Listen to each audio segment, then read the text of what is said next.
বর্তমানে বাংলাদেশের সরকার ভারতের মুদির বাইরে কিছু করতে পারবে? দেল খুলে কথা বলেন, পারবে?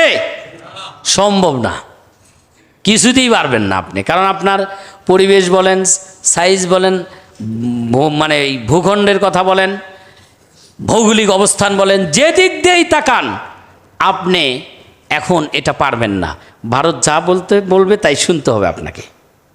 এটা থেকে একমাত্র আপনাকে দূরে রাখতে পারে আপনার ঈমান।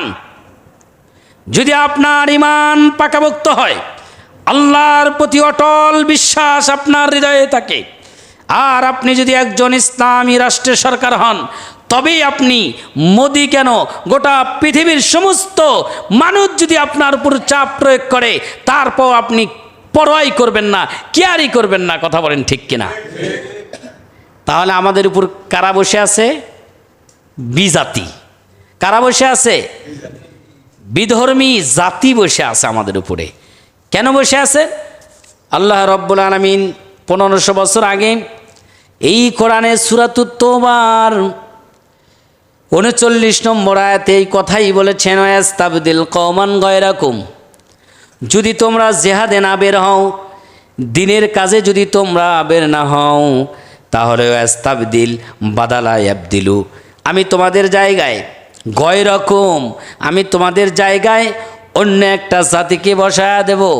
সেই অন্য জাতি আমাদের উপরে বসায় দিয়েছেন আল্লাহ পাক। কারণ আমাদের দেশের প্রধানমন্ত্রী একজন মুসলমান। কি মুসলমান না?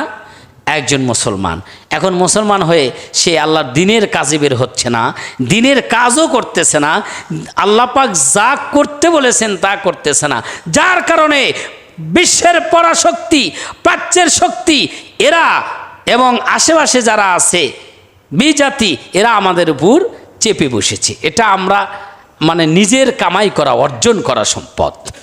এটা থেকে বের হতে চাইলে আল্লাহর কোরআনের কাছেই ফিরে আসতে হবে, দিনের কাজে বের হতে হবে।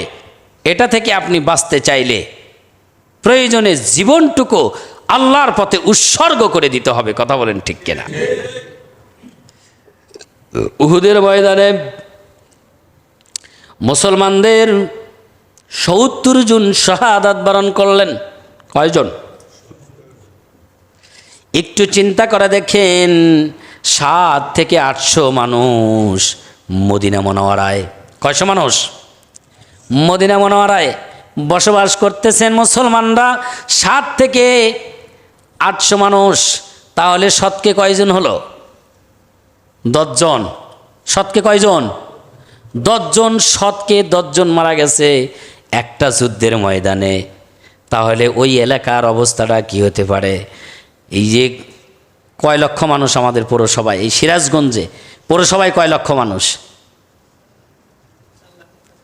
4 লাখের কাছাকাছি। ঠিক